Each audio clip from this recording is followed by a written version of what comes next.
Hi, I'm Annie Botticelli. Go to my website, aspiritualspark.com, to see a list of my current offerings and also to sign up for my free email newsletter, which makes you part of my community, and you get all the perks that go along with that.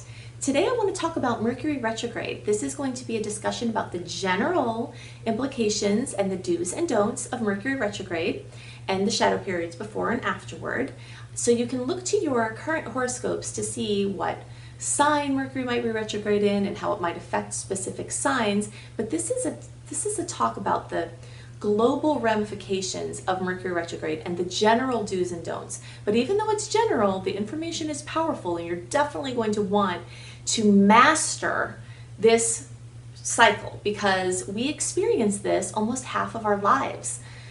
3 to 4 times a year, Mercury goes retrograde, and there's a period of time before Mercury goes retrograde where we experience similar energies as if Mercury was retrograde, and then that's called the shadow period, pre-shadow period, and then there's a period of time afterwards called post-shadow period where we're also still experiencing the energy of the retrograde. So all in all, this is about 8 to 9 weeks, 3 to 4 times a year that this is happening. So the more you really understand what the energy is trying to show us, what is good to do, how you can use this to benefit yourself, and what things to not do so you don't make yourself crazy like you're banging your head up against a wall every time this happens. You want to really master this, and that's what this video is all about. Okay, so we're going to talk about do's and don'ts. A little bit more background on the retrograde cycle. Mercury's retrograde for about 2.5 to 3 weeks at a time, and the period of time before, about 2.5 to 3 weeks before it goes retrograde, called the pre-shadow period, you will see very strong effects as if Mercury were actually retrograde. So the way, and the same thing with afterwards, it's a little bit lighter in the post-shadow period after you get over the initial several days of awkwardness from it going direct. With every day that it gets closer to being out of the shadow period, there's more and more clarity. So in that way, the post-shadow period is a little bit easier or mild compared to the pre-shadow period, but the effects are still present. So, and this is why. If you imagine a planet, now of course we know planets don't really go backwards. So the idea of retrograde, meaning we use the terminology, Mercury is going backwards, and that is not true. Mercury and none of the other planets ever go backwards in their orbits. They have their orbits, their regular orbits, they only move forward in their orbits.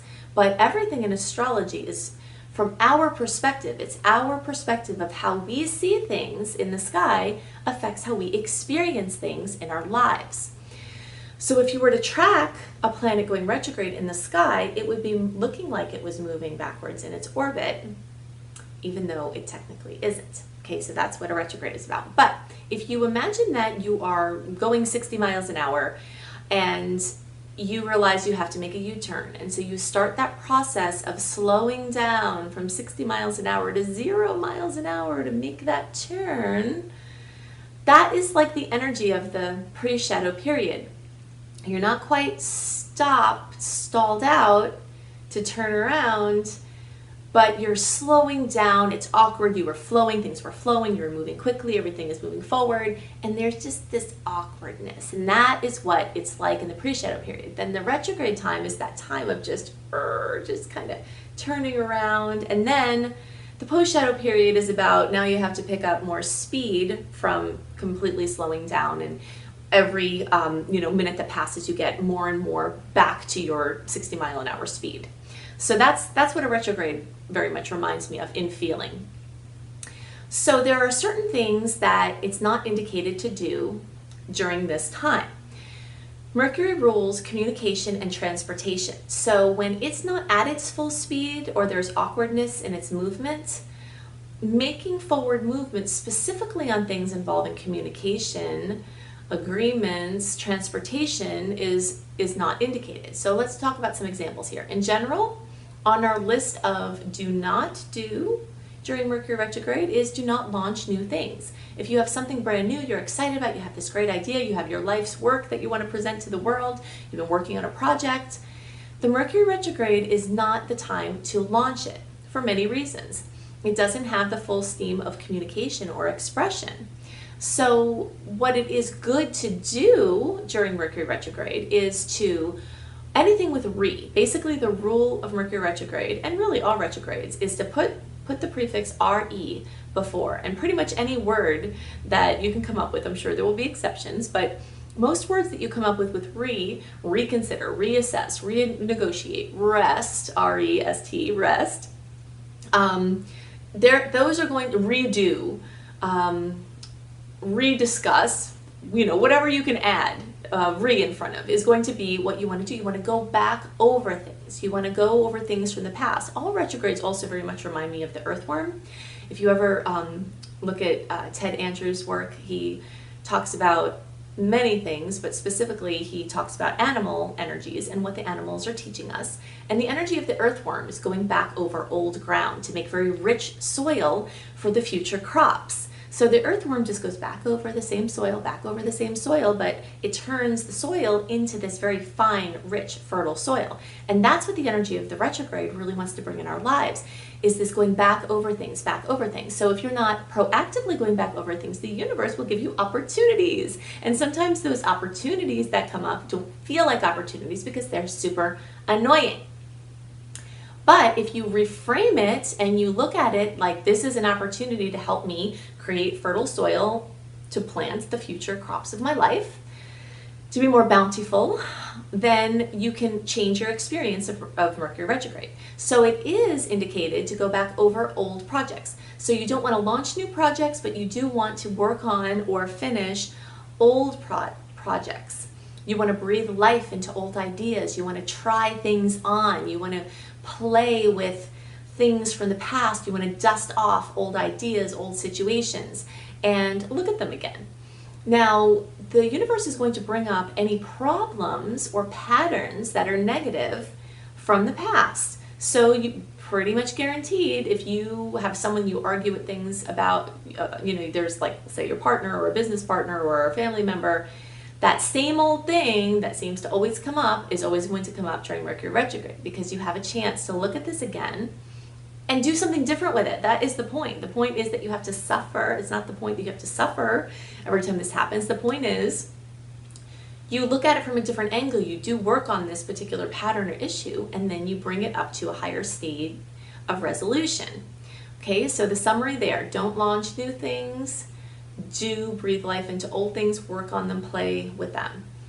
Big rule during Mercury retrograde: do not sign contracts or make verbal agreements or any life-altering decisions, really.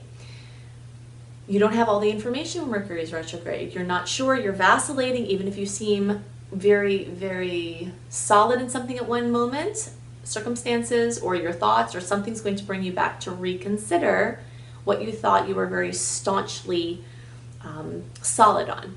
So you do want to reconsider, reassess, renegotiate, bring things back up. So let's say you own a home and you've been considering refinancing. So the retrograde time is not the best time to sign the paperwork for the refinance, because there's more of a chance that you're not going to see something in the fine print that later is going to bite you in the butt. But it is a good time to contact companies that do refis, get educated on what the current rates are, do comparison shopping, see what your different picture, your financial picture would look like if you refinanced, assess the pros and cons. The retrograde is awesome for that. It's great for research. Okay, so other things it's not good to do is initiate things, period. We talked about not launching new things, but the energy of just initiating something new. If you can initiate something new without a big, if the stakes aren't very high, then it doesn't have to be a big deal. But even things that you buy in Mercury retrograde, even if they're not very expensive, you'll find that you have to take them back. It's the wrong size. Your size changes within a couple of months. You decide you don't like it. It gets lost or something. Things that you buy new during retrograde usually wind up, something goes on with them. But again, if you're not spending a lot of money on them, the stakes aren't really that high. But you will see, as you pay attention, that things you buy during Mercury retrograde have a higher chance of being lost, broken, different, turn out different than you think they're going to be, and have a shorter shelf life than you think that they will. That's why in general, you definitely do not want to make big purchases. It's probably a good idea to just avoid making any unnecessary purchases at all. But like I said, the ones you really have to be careful of are the ones that have the higher stakes, which are the big purchases. Or if you don't have a lot of money and $20 is a lot to you, you don't want to spend money on something because it's not going to be what you think it's going to be. But it is a great time to comparison shop. Okay, so don't make big purchases, do comparison shop. Okay, so what happens if you absolutely have to buy a phone or a computer or a car during the time that Mercury is in retrograde or in the shadow period? This is going to come up, so I definitely want to address this, because if you can avoid doing it, just hold off, borrow a car or a computer or something during the retrograde cycle, that would be ideal, or rent a car or go to an internet cafe or something. That would be ideal, but there are going to be many circumstances where your phone blows up and you need to have a phone, your car blows up and you need to have a car, or something like that. So these are the things that you can implement that will make this more smooth for you. If you have to buy a phone or a computer, make sure you keep your packaging and your receipts, because many of the things, I know phones in particular, if you're going to return a phone for any reason, and the odds are that you are going to have to return a phone that you just got and then get another one, you have to have the same boxes, you have to have the same packaging. There's a lot of stipulations as to what you need to return it. So you want to be clear on what the return policy is, really crystal clear about what you need to do in the chance that something happens. Keep track of your receipt, keep track of the paperwork, keep track of the box and the packaging. And definitely know how long you have until to do something about it. You might even want to mark it on your calendar so that it's easily findable for you. But keep the receipt somewhere where you can access it easily, so that if it turns up, you've got 2 days to deal with it and you're trying to find the receipt, that you're not in that situation. If you have to buy either of these things, then definitely get insurance on them. If there's some kind of additional insurance that you can get that protects the device, you want to have that, because the odds that you're going to need it are greater. And you want to be clear about what you're getting with the insurance as well, reading the fine print, etc. You also want to, let's see, if there's extra support or an extended warranty, something like that, then you might want to consider getting the additional warranty and or extended warranty, because sometimes you might be covered for something for 3 months, but the Mercury retrograde cycle very commonly has things come up in the first several weeks or first couple of months, but a lot of times it's 4 to 6 months before something turns up from that cycle. So you want to make sure you have coverage then, and even further into the distance, in case something small was showing up and then it turns out to be a bigger problem than it seemed. If you have to buy a car when Mercury's in retrograde, try to avoid buying from an individual, because there's no way to hold the individual liable in case they're not telling you something. If you have to buy from an individual, definitely pay whatever amount it costs to get an inspection from a professional, well-reviewed mechanic who does those kind of things, to tell you what you're going to be getting yourself into, so that they can find things that they wouldn't have found. I made this recommendation for someone who would have normally never done anything like pay for the mechanic, and they did it, and this car they were so excited about turned out that it would be the biggest disaster of their life if they would have bought this car. But because they did this simple thing, which was paying for the mechanic, it worked out for them. And then they wound up having to pay a second time for the mechanic for the car they actually did purchase, but it was so much better, and the car they got was actually a really good car, even though they had to buy it during the cycle, and there were certain things that came up, but they were better able to prepare for them, and it wasn't a total lemon, which is what you really want to protect yourself from. Another idea is to try to buy from a certified used division of a dealership, because often they'll have certain guarantees for the workmanship and repairs, and that you're more protected. And you can also buy extended warranties in situations like that. I don't know if there's coverage available if you buy a car from an individual to have warranties in effect or something, but you can research that and just do the best you can to cover yourself, because the odds that you're going to need it are much increased during this time. Also, you might consider getting extra insurance on the car, or being very clear on what insurance is covered, or what is covered with the insurance that you get. Most people don't find out that they're not covered for something really important until that thing happens, and then they're like, oh man, I wish I were covered for that, or I wish I would have known. So this is the time where you really want to research, what are you covered for, and what are the situations where you'd wish you had different coverage, and then really weighing that. Something, you can look into extra glass coverage or having a zero deductible for glass coverage. This is a lesson I learned when I had eclipses hitting in my third house, which rules transportation, and I had a series of bizarre things with my car. And that's one of the things I learned, is that I had a $500 deductible for window problems. And if I would have gotten an inspection through my insurance company, which didn't cost anything to get the inspection, then it would have been just for a couple of extra dollars to my premium, I would have had zero deductible for glass coverage. So things like that, if you implement them, then as things come up, which they likely will, then you'll be better prepared to handle them gracefully. So keep your receipts, keep the packaging, get your warranties, do extra inspections, and also just expect that things are going to come up, and try to do whatever you can so that when those things come up, they can be things that are not a big deal and just kind of par for the course. You also want to make sure you don't commit to a new relationship. You can see the theme here. Don't do new things, but there's different ways that can look, and so I want to bring up different ways that can manifest. So let's say you meet someone in the retrograde shadow period. You've never heard of them before, they've never heard of you before, you've never met them, you've never been acquainted with them, and they come into your life and you're like, oh my gosh, this is the love of my life, or I'm going to get married, or I'm going to move forward in a huge way. Don't do that, because there's a very good chance that you're going to see them differently when the retrograde is finished. Now, there are always situations where there are superseding transits in someone's chart that can supersede any of these general implications, but in some way they're always going to show up. I did see a situation where, and this I'm sure happens all the time, where someone met a person who turned out to be the love of their life in Mercury retrograde, and they were concerned about that because, wow, it seems like it's the right person, but Mercury's in retrograde. A couple of weeks in, they figured out they had actually met that person before. It was slight, it was quick, it was at a party, they were in costume, and so it wasn't a new meeting. It felt like a new meeting, but it wasn't a new meeting, and so they are together long term, and they are not affected by the implications from starting a new relationship in Mercury retrograde the way that they would have been if they didn't know each other at all. So there's always little ways that things can get around these big do's and don'ts. So you want to leave a little room, or leave a lot of room, for intuition as well, and just be aware. These do's and don'ts aren't meant to polarize you or make something be very rigid. They're things to just be aware of. I always talk about with astrology the example of being stuck on a deserted beach island. I guess all the islands have beaches on them. But anyway, if you're on this island and you're trying to get off of the island and you make this boat, you don't launch your boat when the tide is coming in.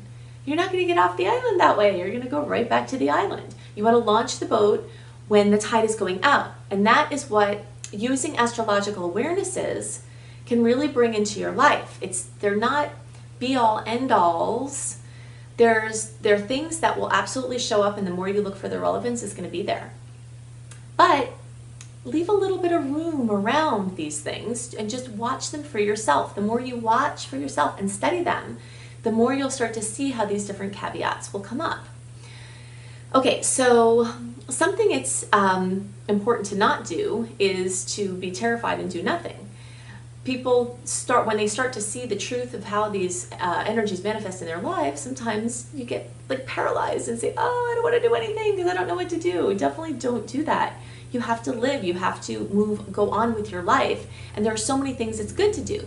Just try to redirect the energy and watch the energy and let it lead you. If you're working on a project and you're having a lot of trouble with it, I have Aries rising, so I often have had to learn these lessons the hard way, even though I've known better.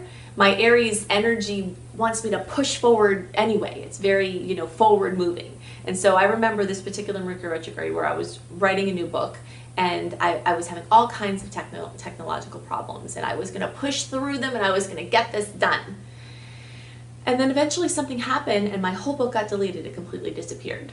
And so Spirit was saying, hello, I was knocking, but I didn't get it. And then it said, okay, you're not supposed to be focusing on this right now. And I later came to find out that I didn't have the pieces that I needed to really do this book the way I wanted to. And those pieces came at another point. That's why Spirit didn't want me to focus on that. But if you follow the energy, it's going to show you what you're supposed to be doing and what you're not supposed to be doing. That is a huge lesson. So if you feel like you're banging your head up against something, that is generally not the time to force things and push them through. If you're a person who has achieved many things through brute force, this isn't the time to do it that way. This is the time to sit back and watch the energies and to follow the flow.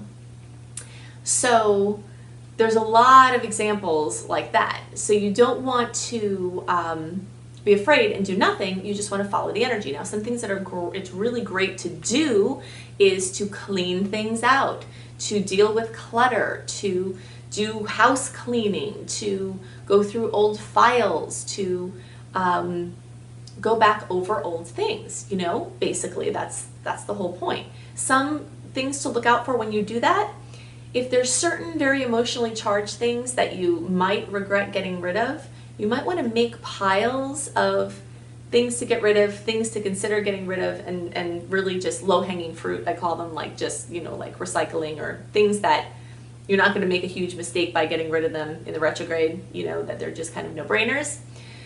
But the things that could have charge or you could reconsider, make piles in your garage or some other room with them, and then when the energies are more clear, when it's direct, you can reassess some of the items and see if some of them have to get pulled back in, you know, to your house, because that you are in danger of having that happen if you just go crazy and start cleaning things out in the name of retrograde, that you're not thinking completely clearly and you're making big decisions about certain things to be let go of that maybe you'll later regret. So just look out for that little caveat involved with clearing things out. And let's see. Okay, so you don't want to miss an opportunity. I often have people write and post asking questions about taking a new job when Mercury is in retrograde. That is something that comes up all the time. If you have an opportunity and you need a job and you need the money and it seems like a great idea, it's not that you shouldn't take the opportunity. That's why you have to really feel into this.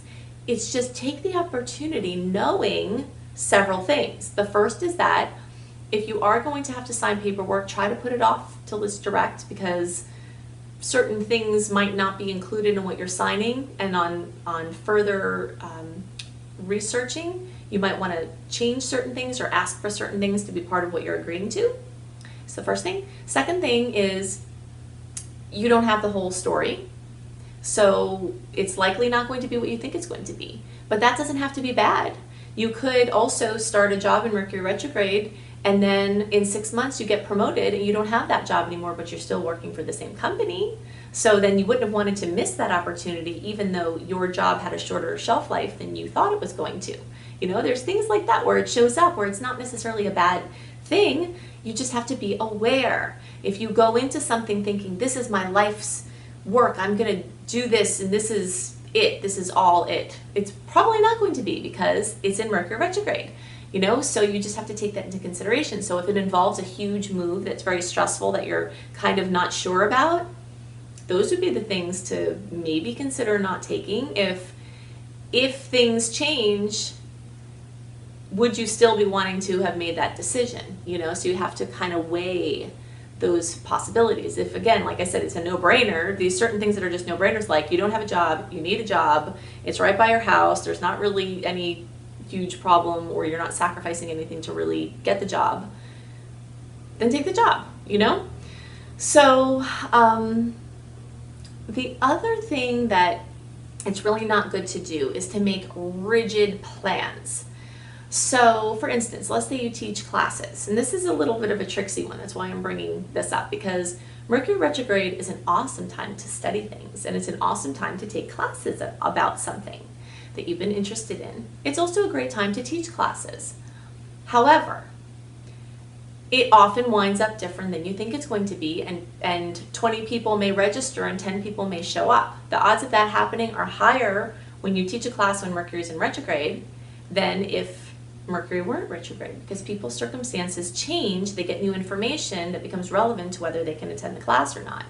So, you know, if you're going to teach a class, you might want to make a decision to make it no refunds and, you know, give them a playback of the class, or set yourself up in a way where if people's lives change, it doesn't affect your life as much. There's always the chance that you might wish that you didn't schedule the class because something comes up that you would like to go to, you know? So that's why, just from a planning purpose, people's plans are going to be changing right and left, including your own.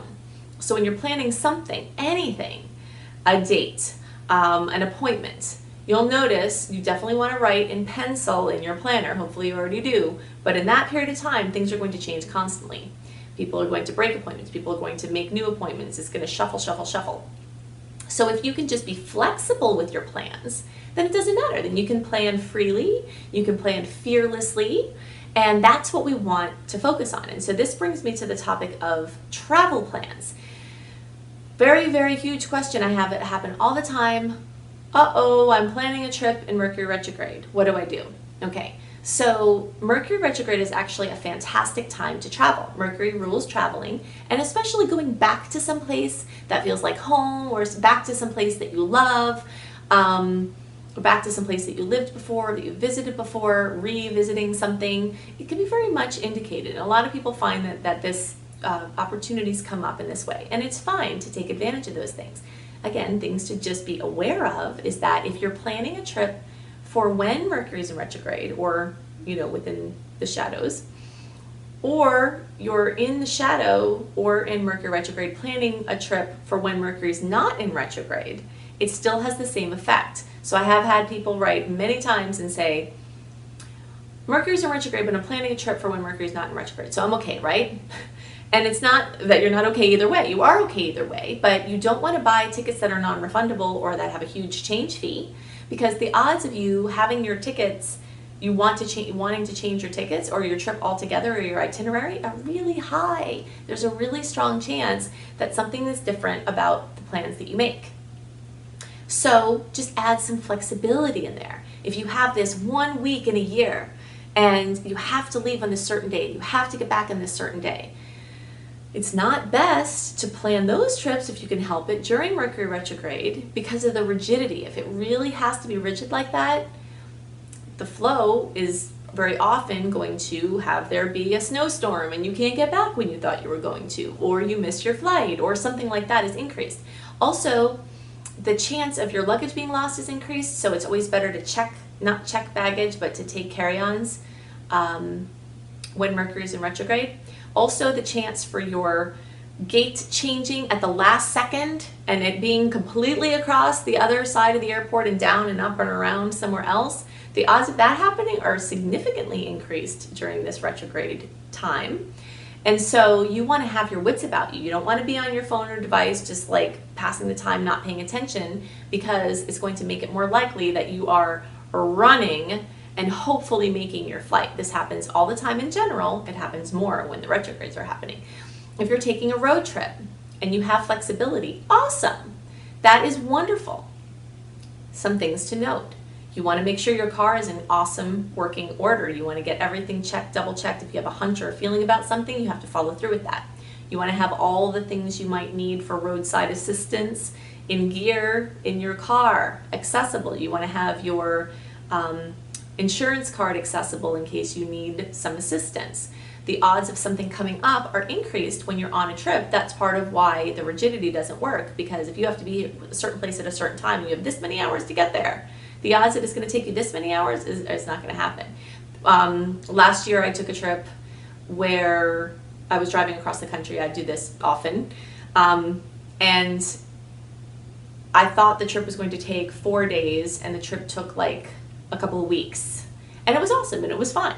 But because it was in retrograde, I knew that, so I didn't schedule anything in either direction, because the leaving date changed, the arriving date changed, but the journey was wonderful because the flexibility was there. It would have been super stressful if I had to be somewhere. If you have to be somewhere, then it shadows, it covers, it colors the whole time, and that's when you can have the negative effects that people talk about with Mercury retrograde. But if you know this beforehand and you leave the flexibility, then it's awesome, you know? So, oh, we're gonna leave this day or somewhere around that. Oh, we're gonna get there and maybe do this. Your itineraries are going to change. That also happened in that trip I just mentioned.